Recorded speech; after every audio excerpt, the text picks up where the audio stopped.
You're listening to Robinson Ventures Radio, where ingenuity meets innovation.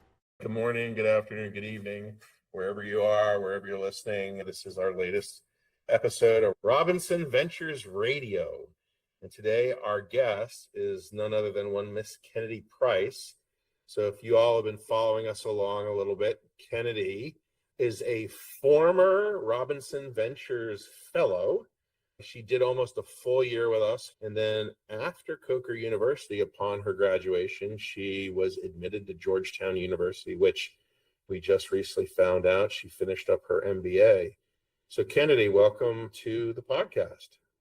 Thank you for having me. Excited to chat. It's been a long time. Yes, ma'am, it has. So talk to us. So you go to Coker, from Coker to Georgetown. So how did that go? What was that like?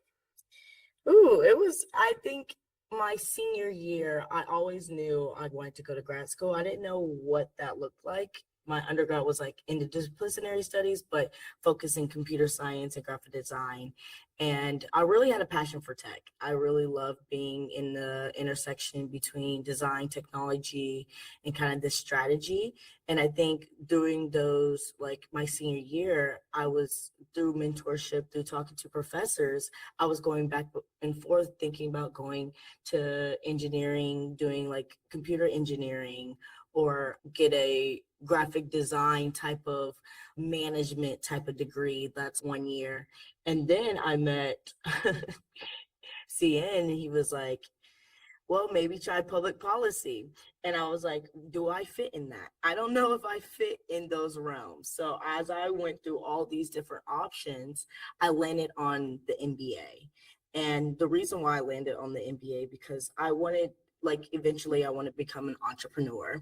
And I felt like positioning myself, because I was a CS major, that I didn't have a lot of business acumen outside of learning the ins and outs of Robinson Ventures, but just want to get exposed to that type of environment. So I'm able to understand economics, understand both on micro level, understand finances, understand how businesses grow. I want to be in venture capital as well. That's why I also was so intrigued by Robinson Ventures as well, joining on as a fellow. So I was like, what is the best way I can go about it? And the MBA kind of came about it. I had a couple options between a couple of schools I was looking at: Georgetown, Carnegie Mellon, NYU, just out of the best programs in the state, looking for top 10, top 15 schools, try to shoot big and see what happens. You know, coming from Charlotte, North Carolina, going to a small school in South Carolina, some of those things don't really happen. So I was just like, you know what, I might as well shoot for the stars. And I also didn't have the typical criteria to get into the MBA programs. Some of them want 4 years of experience, some want 2. I didn't have that, but my smarts and my ambition and a really good essay and really good recommendations that allowed me to land to Georgetown. After a long 2 years, I finished with that. You are now a newly minted Georgetown MBA, at least top 15 program in the nation, right? Yeah, at the time, it was top 15. Yeah, nobody will ever take that away from you. Now you've got your bachelor's, you got your master's, right? And now it's time to do what? Where are you going? You going to work? You starting a company? What's the deal, Kennedi Price? For all y'all who don't know Kennedi, it's like trying to catch a ping pong ball in a dryer some days. I love to have 4 things on my plate, but one of my main focuses right now is I started a company called MYLTI. I found my co-founder my first year of my MBA after wrestling 2 years of doing consulting within the MBA, possibly becoming an investment banker. I remember I called you about that, about whether I fit as an investment banker, not knowing nothing about finance compared to going into consulting and then trying to do project management. I was approached, one of my professors, they introduced me to someone who was looking for someone who was technical and who could understand building technology. And I had that experience building something on my own, as well as helping out some of the places that under Robinson Ventures allowed me to get exposed to and learn so much about. So I was approached by Executive MBA to kind of help build this application. And it worked out where we both were passionate about the forehand. And now we're in weeks away from launching our platform. That's one of my main focuses right now. After a year and a half of hard work, we finally have an application. We have a team. We're getting ready to launch. We already have users committed to using the application. So just by word of mouth through doing accelerators and using the Georgetown entrepreneurship teams to help build that, we were able to give a product that I hope people love and people enjoy. What does this product do? What is this about? So MYLTI is a AI-powered platform designed for creators and solopreneurs to run their businesses behind their brands with more clarity and ease. QuickBooks, Excel, Salesforce, all these different tools as like SQL, like all of these are very daunting for people who don't understand business.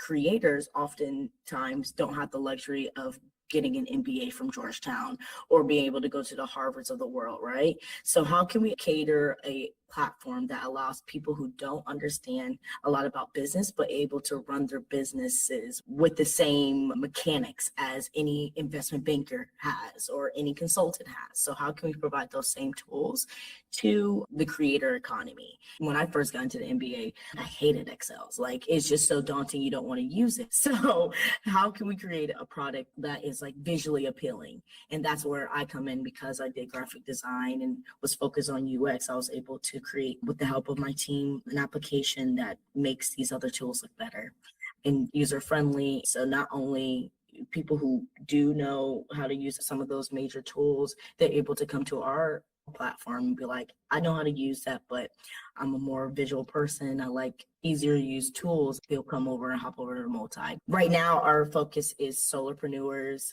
and content creators, because that's our realm. So those are our target market right now. There are all these content creators, solopreneurs that are having a heck of a time trying to figure out how to stay on top of all of the different channels and all the different ways you can monetize the content you're creating, right? When you're a content creator, solopreneur, you're managing your TikTok account, you're managing your Instagram account, you're managing, maybe you want to hit an old fart like me, so you go to Facebook and you use Facebook as a platform. You're putting stuff up on LinkedIn if it's LinkedIn appropriate. Then how do you make sure that as that goes out and you're supposed to be getting payments, how does that come back in? What do those payments look like? How are you optimizing those payments?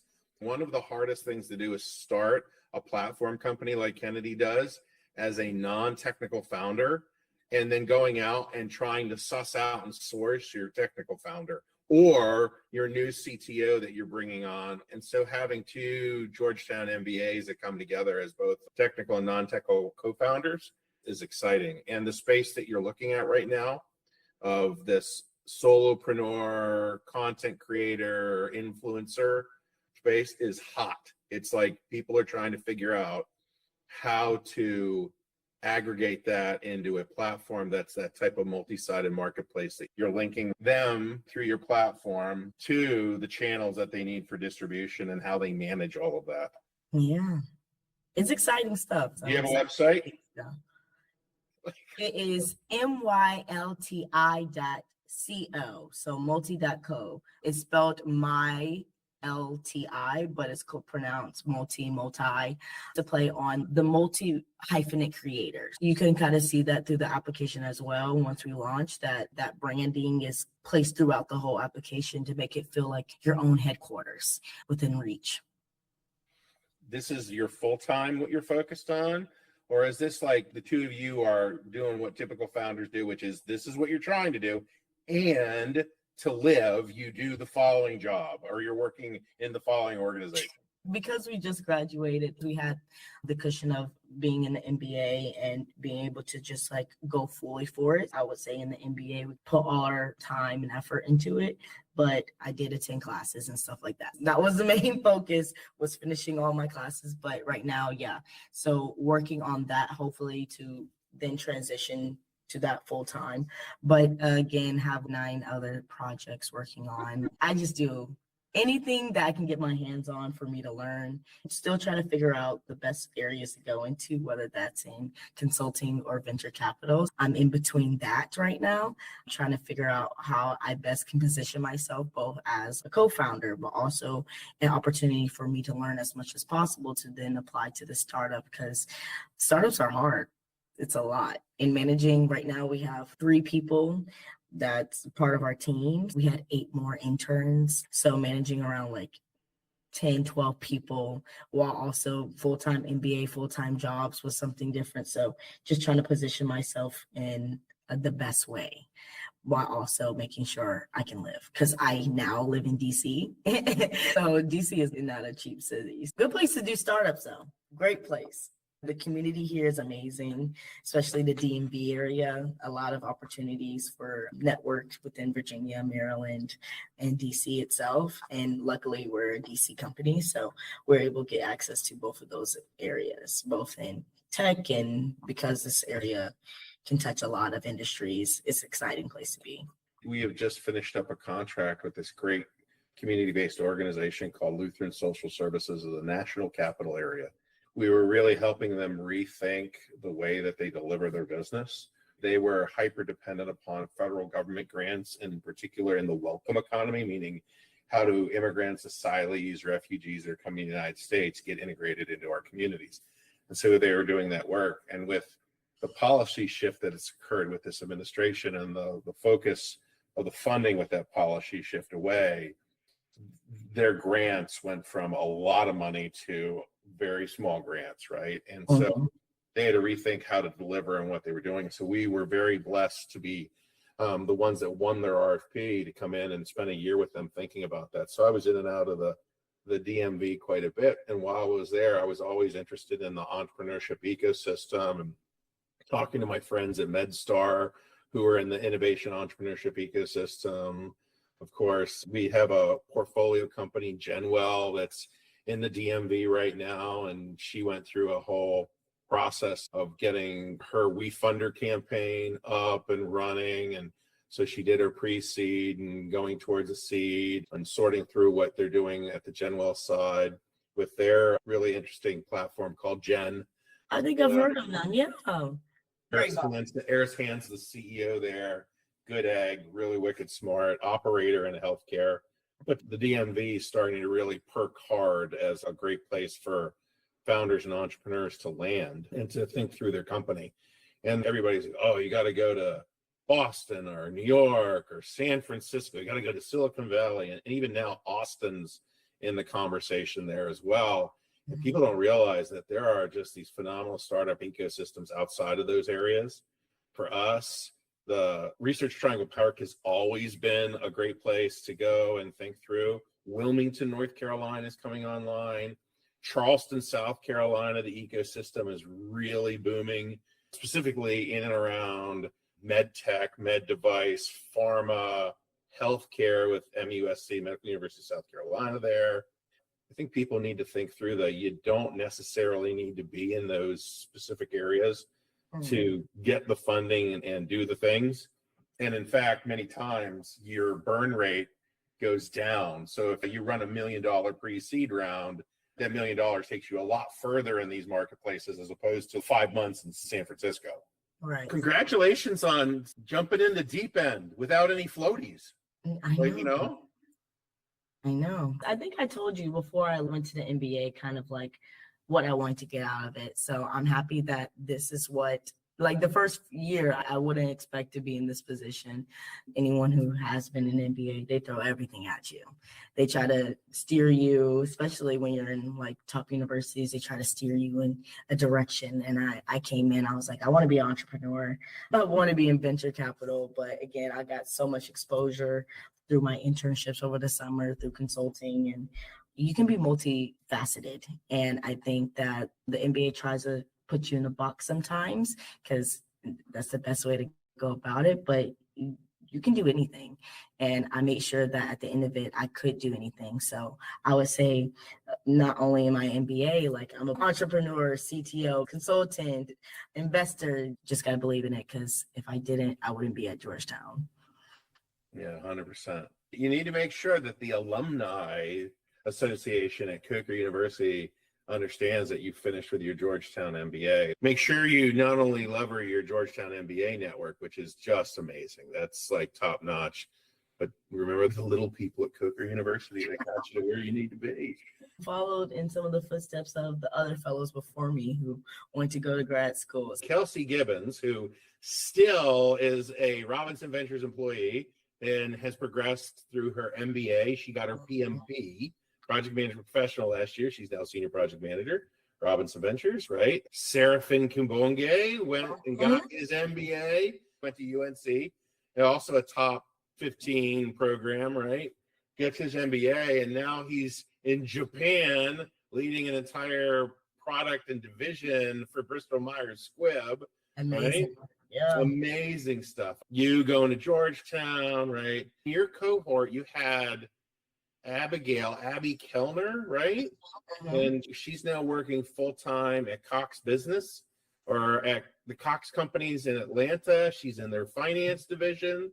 Every single fellow that we've had has either gone out and immediately gotten a decent job and or gone on to get their master's in something. There's not like many kids who come into these and they're like, oh yeah, I was a fellow at a venture capital company and consulting firm. Everybody's like, wait, time out, what? Like, you know, where did you, how did that happen? But our past 2 years are like, CS, consulting, venture capital. I'm like, I just find the best area that I need to be. And it was the best place I need to be at the moment. Yeah, thinking about VC, entrepreneurship, thinking about consulting, going and getting an MBA and from a top 15, you're good to go solo, right? What is something that our listeners should know about you that people would not expect? That is a good question. I'm a stylist. I style most of the people in my MBA program, reshape their style because I came in with not khakis and a polo. Oh, come on. What's wrong with khakis and a polo? It's time to let them go. My entire closet, like in a sentence. It's time to let it go. I'm a stylist and I'm a bartender for fun. Because why not? You're in a big city. I always have to have 9 things. I have to fill every hour of my day. What's your favorite drink to make? I love making old fashions. That's my signature drink. I make old fashions, and anything with mezcal, I'm good at. I'm good with whiskey and mezcal. I like good bourbon, and there is nothing like a good old fashioned. Good old fashioned. A good old fashioned. This year, my family got me a old fashioned smoking kit, right, to do the smoked old fashioned, and it's got cherry, apple, and I think oak are the shavings. I need to go get the butane canister for the burner maybe this weekend now. I think so. I think we need to have a old fashioned off and see who can make a better old fashioned. I would say me. You know, I'm a professional, so.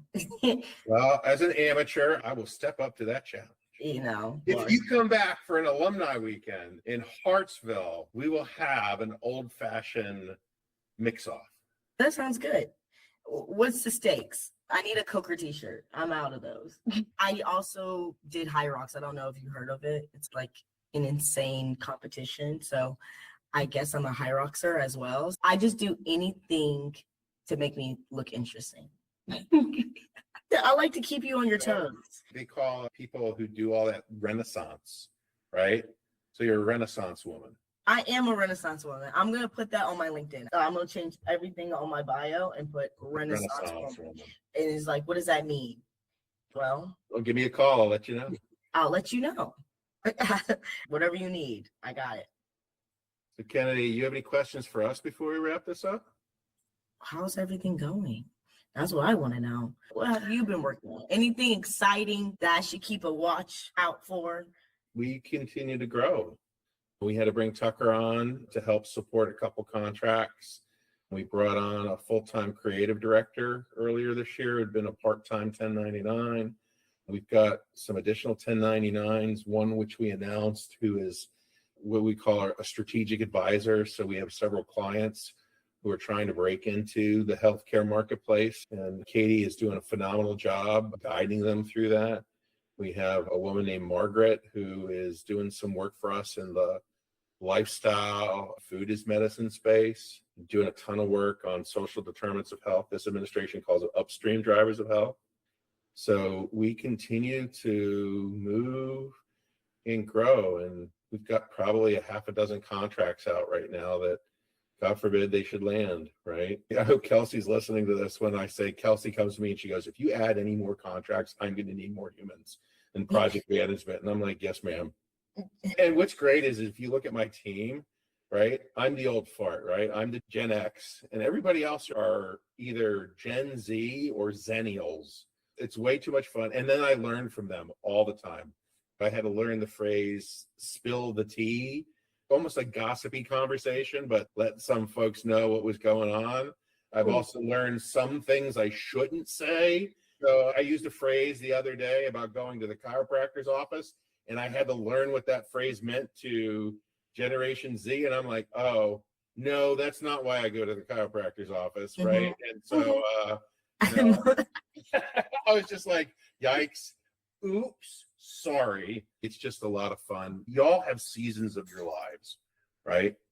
The first third, you're baby to trying to figure out who you are. The middle third is like you're in the family, the growth, and then there's the final third, right? And that's the point in time when you realize you have less days ahead than you do behind you. I've got another 30 good years, right? And so in this season of my life, what I love about what I do is that for the most part, everybody who is working with me or reports to me in Robinson Ventures, I get to also be a teacher. I give you a hard time about you always got 9 things going on. Yeah, so does Robinson Ventures. So when I'm poking at you, I'm really like poking at me too. Tucker, what do you think? What do you think's going on here? A lot. I got brought on late June, early July, and I've spent the past few weeks learning. And there's a lot to learn. I was like, did you get the packet? I got assigned to a company and told to work with them. We have a contract right now. We're working with a cohort of companies that are rolling out care continuum. So they have a behavioral health practice, and they're now going to do social care with that, because people with BH sometimes like unhoused, food insecurity, transportation insecurity. It all goes hand in glove. And so I turned to Tucker and I'm like, you're going to work with Sierra and you're going to look at all the Medicaid policy for these 5 states and tell me what's changing. And he was just like, okay, I just came out of the retail industry. Been selling furniture for 4 years. Now I got to go learn about Medicaid cuts. All right, let's do it. Yeah. No, he was like, okay, evaluate. And we're like, I don't even know what a FDA, what is this thing? And he's like, okay, in 2 days, please give it back to me, because I got to decide whether or not I want to invest. We're like, what? Immediately out the gate, I was like, I'm scared. But it's nothing compared to the NBA. They throw everything at you. We put you in the deep end fast, and that prepared you for your MBA. It prepared me for my MBA. So now every project, I'm like, I'm jumping in. Prepared you for to be an entrepreneur. You now know what to expect when a VC does due diligence on you. We did that to Tucker, just not on a company basis, like go due diligence on this. He's doing due diligence on Medicaid, though. 4 years, he ran stores on behalf of a specific company in the sort of the Dallas-Fort Worth area. And he was their assistant manager running these retail locations. So when Ovatala Sciences came to us and said, hey, we've been trying to find an inside-out business development rep, I was like, my son's going to be moving back from Texas to North Carolina. This is what he does for a living. Let me know what you think. And they sat it on for about 30, 40 days. And then Dr. Frazier, Trivia, reached out to me and she's like, we're going to need this help.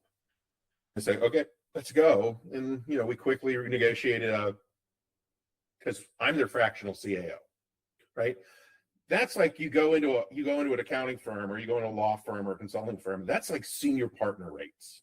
I came in, I'm like, I'm not charging you senior partner rates for an outsourced BDR.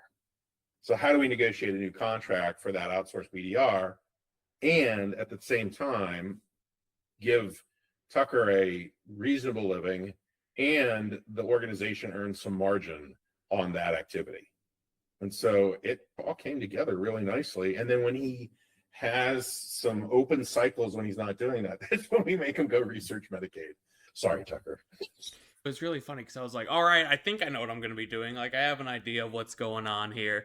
And then while I was waiting, I got like 4 tasks in Asana that were like, hey, you need to look at this. And I was like, oh, look at what? Good times. I do that because I know you guys can do the work. What better way to really evaluate somebody than to put them under a little bit, like, we're not like letting you hang out there like without any help or resources. But okay, go. You're going to either swing or fall on your face. And oh, by the way, we'll pick you up. If you fall on your face, so what? Get your butt back up.